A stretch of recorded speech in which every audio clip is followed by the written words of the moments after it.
在跨文化沟通当中，应该有很多人最有兴趣的就是要怎么样跟国外的同事建立情感。那在这个情感当中啊，最重要的部分就是 trust。 在不同的文化当中，到底要有什么不同的做法呢？今天就让我们来带着大家一起来探索如何跟国外的同事建立信任感。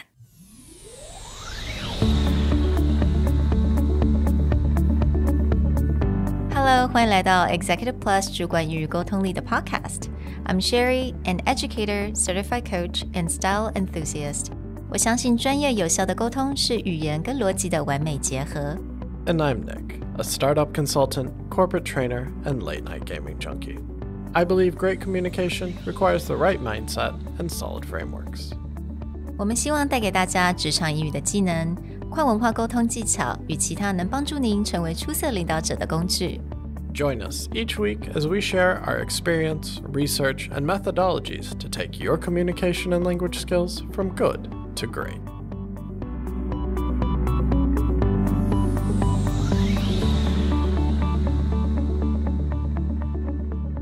Hey everybody, welcome back to the Executive Plus podcast. We are excited to bring you another episode built by one of our lovely interns. Today, we have Julia with us to talk about trust in cultures. So looking at relationship-based trusting or task-based trusting. Welcome, Julia. Thank you so much for being here. And she actually talks about one of my favorite books, The Culture Map. And this is basically a concept came from the book, 文化地图. So welcome, Julia. Hi everyone, I'm Julia, and now I'm studying National Taiwan Normal University. And now I'm also doing the intern on the project of cross-cultural communication in personality. We've had a lot of fun breaking down the Culture Map book. And actually, for this particular episode, you put together a survey. Could you tell us a little bit about what you did for the survey and who you found to share their experience with us? Oh, yeah. Actually, I created a Google form and I sent it to my international friends that I met during my exchange semester in Europe. And I asked them about common small talk topics they have and the small talk timelines, and do they usually treat people friendly when they first meet them, something like that. So it's more like their socializing pattern and their trust building patterns. So I think it's really interesting topic. 那其实 Julia 本身她对这个文化影响 cross-cultural communication 也是非常有兴趣，所以呢，她真的就是在很短的时间内把 The Culture Map 把它就念完了 right? Chinese and English version. It's like 1 week. That's really amazing. 然后她就也很快速的做了这个 survey, 然后不到1个礼拜吧，她就有了20 results from 20 different countries. 那今天我们要讲的就是一个叫 task-based trusting 还有 relationship-based trusting， 也就是大概有2种不同的，你要怎么样赢得你的客户啊或者是同事啊他们的信任。 So what is task-based trusting in Chinese? Is there a term for that? 任务导向。比较任务导向。那 relationship obviously 就是一些关系导向。I think Taiwan is definitely 比较是关系导向的部分。Nick here is our representative of task-based trusting. Is it true that you gain trust by looking at just how much someone can accomplish, or if you can trust them through work? A lot of it is more like, in English we have that phrase, talk is cheap. Meaning is a lot of people will say they can do things or they can accomplish many things, but we want to see the result of how that works. Of course, we're looking culturally and we're generalizing a bit, but it's just like there is some bias or concern when someone is only very good at talking. This is also why we, kind of have a slight distrust of politicians, because their job is meant to talk. But then when we look at the track record of what they've gotten done, this is what allows you to trust someone. So you do get a lot more emphasis, and this is why, for US presentations, like numbers are important, data is important. We need proof that your talk has some kind of backing. I think that's really interesting. 那其实 Julia 你在做这些研究的时候，你有看到2种不同的 trust， 也是一个叫 cognitive trust and affective trust, right?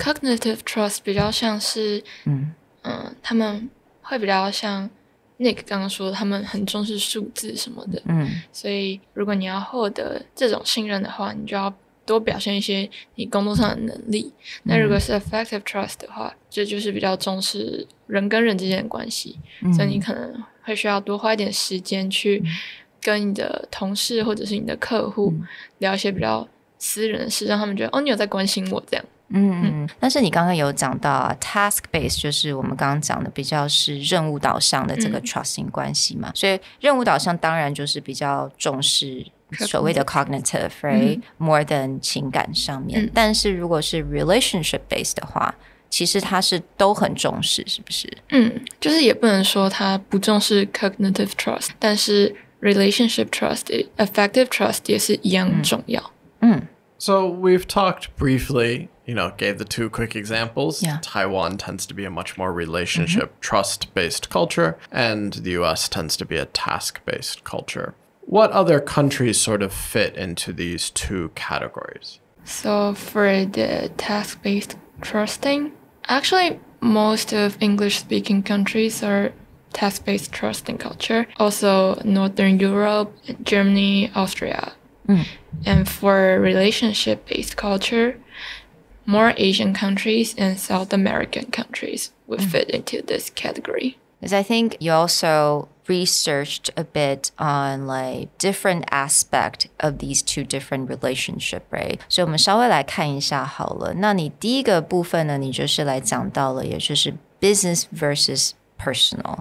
Julia, why don't you share with us what you found from your survey? So I talked one of my friends, Natalie, and she's Malaysian, but she mostly lives in the UK. And she told me that she was working for British agency and German agency. And she found that when she worked in British agency, they do a lot more small talk than German do. For German, their small talk topics would be work-related or the weather, and she observed that once there's a person, he was talking about some personal matters, and others commented a bit disapproving. Oh. Yeah. That's interesting. So you're saying that for more task-based culture, 对于这种很 personal matter 的话，其实是最好不要先去在 small talk 的时候就去触碰的，对不对？因为他们可能会觉得你在浪费他们的时间。但如果像是 relationship-based culture, 他们就会觉得这是在建立感情的一种方式。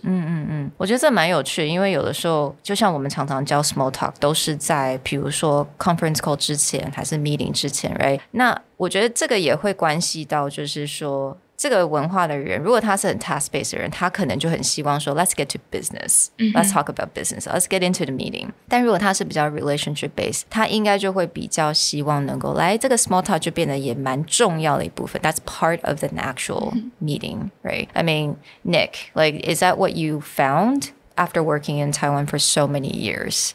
Yeah, I would find that there's definitely an emphasis on some kind of connection or relationship building at the beginning of the meeting. So I am someone, and part of this is just personal, is like I don't have a high tolerance for long meetings.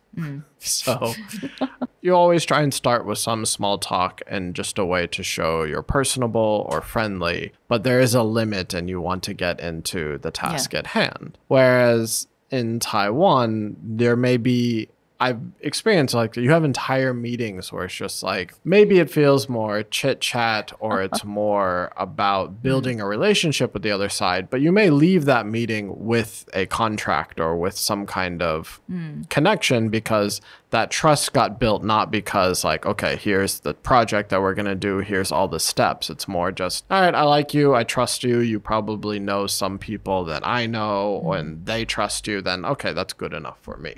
And that's a very different experience from how we usually go about that. Not to say that there isn't a lot of like relationship or based projects, etc. in the US, but it just means that it's just like probably the amount of time that you do that or the amount of moments that you do that is quite different. Yeah, and in my personal experience, 我在美国工作的时候，我就会发现 small talk 真的只是一个 formality.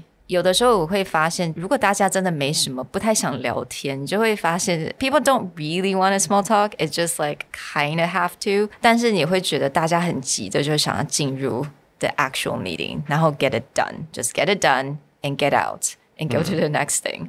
这是我觉得在美国工作small talk 对我来讲就是一个 formality 而已，但我觉得这个好像也会牵扯到就是small talk 的时间。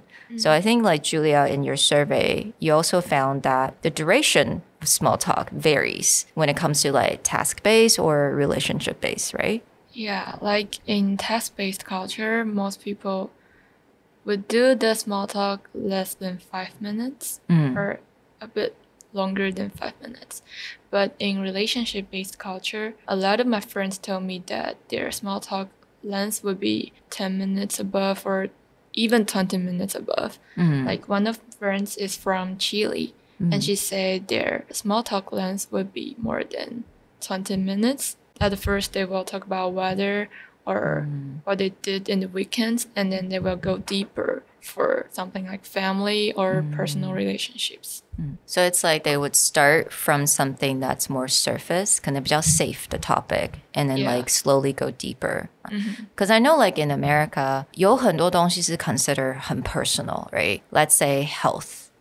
That's like really total opposite from our culture here in Taiwan. 比如说有人觉得比如说有同事说我昨天去看医生，那如果我问他what happened? Are you okay? 在美国很多的文化这样子的背景的人，他们会觉得说他们会不想讲了。They don't want to talk about why they go to the doctor. But in Taiwan, it's like 你一定会关心人家，就是你去看医生怎么样？那通常我们就会去讲说我感冒还怎么样。You'll actually reveal these information. So it's like there's certain things I never thought about would consider as personal in America. Yeah, health is something we wouldn't cover. Like, it's interesting looking through your survey results and noticing that, okay, for these task-based cultures, people talk about like sports, right? That's a passion. But sports is interesting because it is something that you can have a very long conversation with. Maybe not just time-based 5 minutes, but at the end of that, you may know nothing personal about the other person. You may know like which teams they love, which players they support. It may give you a sense of their like personality. Like, do they do this as passion? Do they have like a strategic way in the way that they like teams or do things? You may start to get a feel for the person, but like personal info will never be there. Like at best, you may learn where they're from because, you know, they'll just root for their home state team. But you could have like an hour-long conversation and have no personal information about this person. Whereas funny enough, like I had a business meeting with an Italian yesterday, an Italian here in Taiwan. Very opening of our conversation is like, you know, you got family here, any kids, you know, and getting into like very personal information. And again, you may think that's like Asian versus Western, but that's not fully true. Like with Italians, they're like straight into family. Oh, really? Yeah. Like I would say we had probably maybe 10 minutes of small talk, 15 minutes of small talk right when we started our meeting. And like he dived right into like the personal side. Part of that may just be like, ooh, another white guy here in Taiwan. We can connect. But again, the topics that he chose very quickly went to like family or personal, etc. Yeah, one of my Italian friends also told me that their small talk topics would include relationships. And yeah, that's really cool. Like, do you have a girlfriend? You have a boyfriend? You have a partner? That kind of thing? Yeah. Oh, cool. Okay, I have to ask, would you be comfortable actually answer these questions right away to strangers? It took time to get used to. I always felt like when I first came to Taiwan, whenever I would meet a new Taiwanese person, it was almost like an interrogation. Of course, they're friendly, they mean well, but there's just like these bullet point lists of questions like, where are you from? How does your family feel about you being here? What's your job? Oh, does that pay well? Do you like living in this thing? Tell me about, you know, be like, oh, do you have a girlfriend? Are you going to find a Taiwanese girlfriend? Just like, and I know they mean well, but it's very off-putting. Now I'm pretty okay. I kind of expect it. I've been in Asia long enough to feel that way. But now I always feel self-conscious that when I go back to the US, maybe I will start, doing small talk Taiwan style. And people will be like, oh my God, what's wrong with this guy? Yeah. All right. I really want to get into this part, which is relationship building.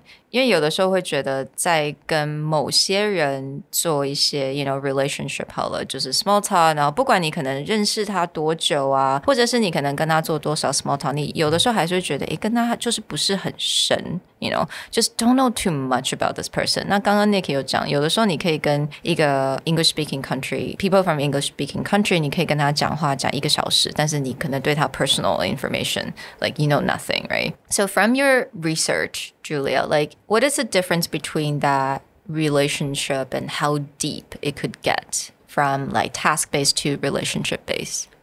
So for task-based culture, they usually build their relationship really quickly because they just want to get things done.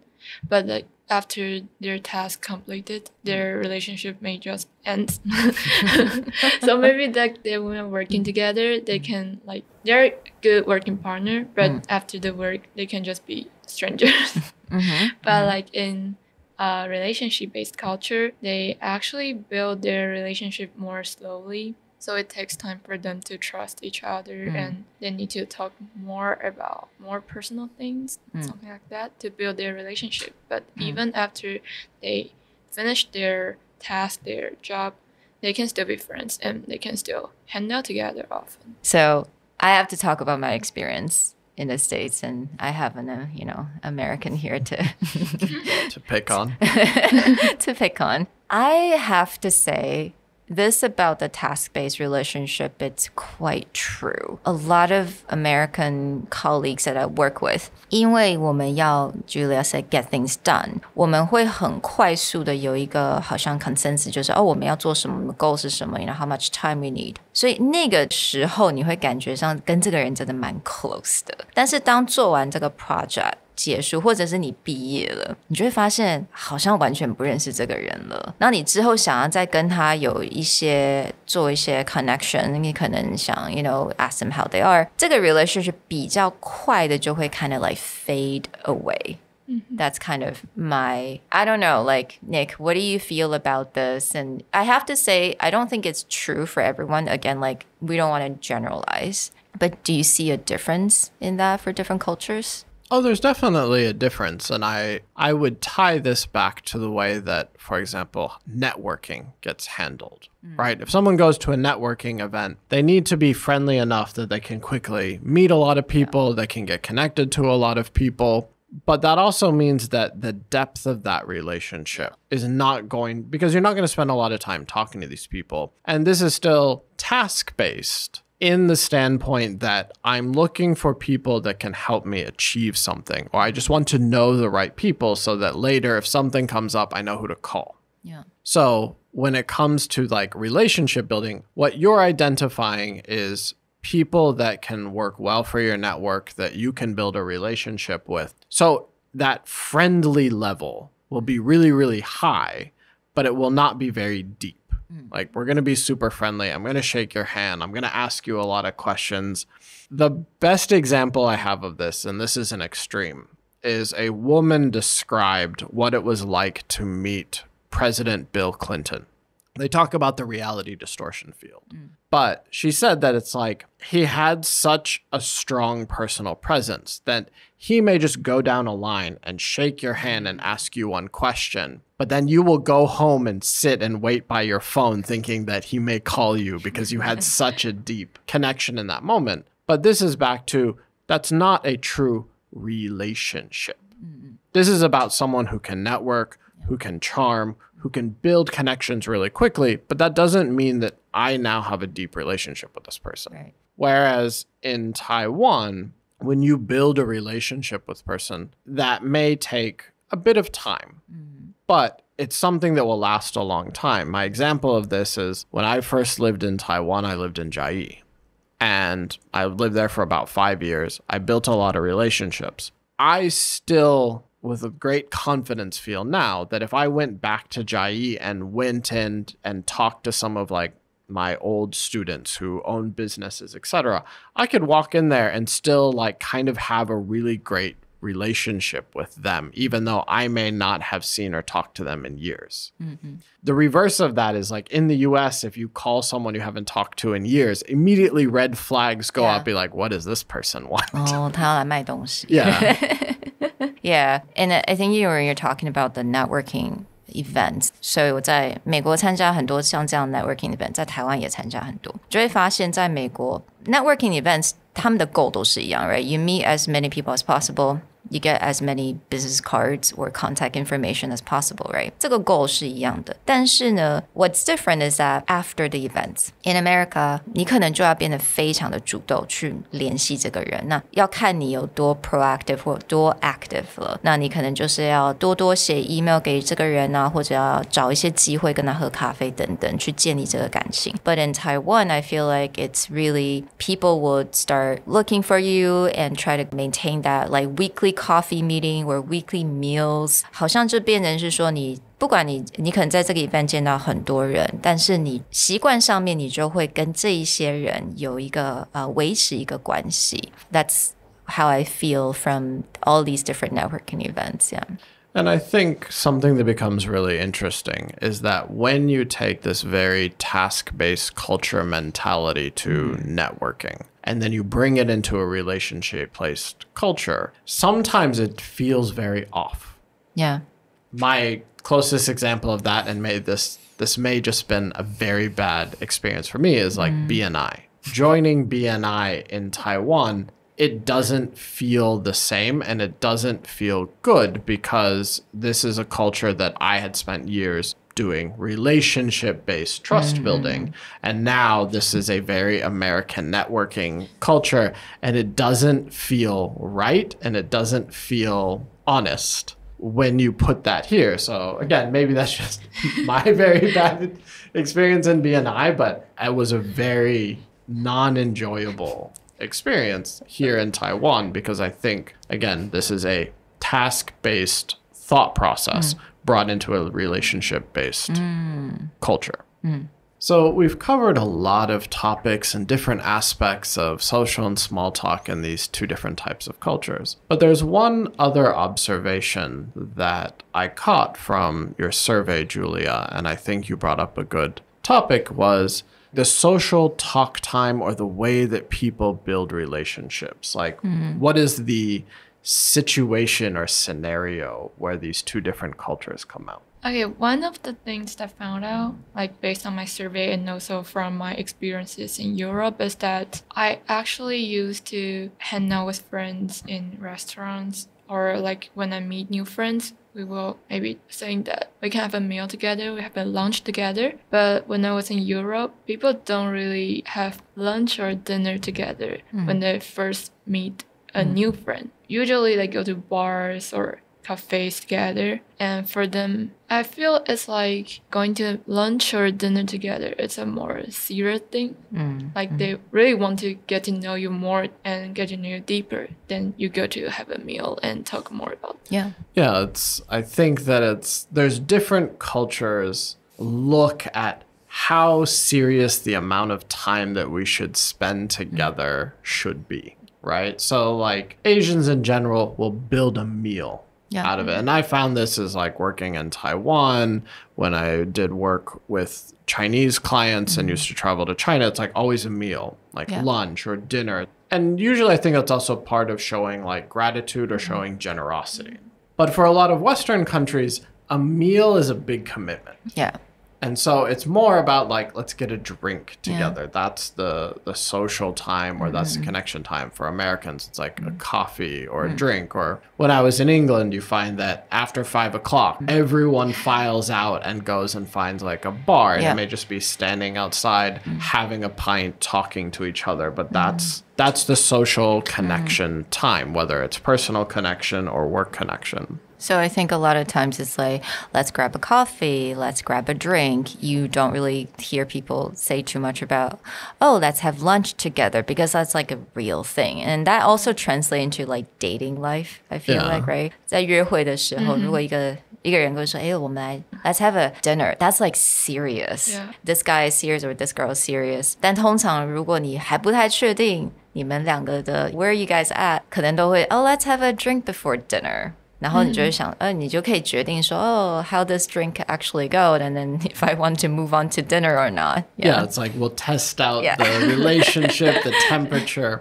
But I find is funny is there's also an extreme to that where it's like in Japanese culture. And I think it came up in the culture map, but this also comes back to my own experiences, like getting drunk together for men is a big part of relationship building, right? So it's not just like one drink. It'd be like, we got to go drinking, like you go out, you have food, you drink a bunch of highballs, and that is the bonding experience at like a Japanese businessman. Yeah. And, you know, I found that true. It's like going out when I used to work with a Japanese company with the managers, like go out and you drink a lot, and that is the bonding. That's the respect. Right. I mean, but it's also funny as they talk about for the difference in the US, you may go out and get a drink, but it is considered inappropriate to get drunk. Like sloppy drunk, where you're just like, now you lose trust in that guy, where it went from your drinking buddy to now it's this guy I have to take care of. But in the book, she talks about a Japanese culture is like, if someone gets drunk, that is a sign of like true trust and camaraderie. Yeah, maybe it's like you get drunk, so it's like you're showing your true self, Yeah, and you trust these people, so you show your true self. Right. And so, but then there's that limit. It's like with the US, is like drinking culture, let's get a drink together, but you should not get drunk.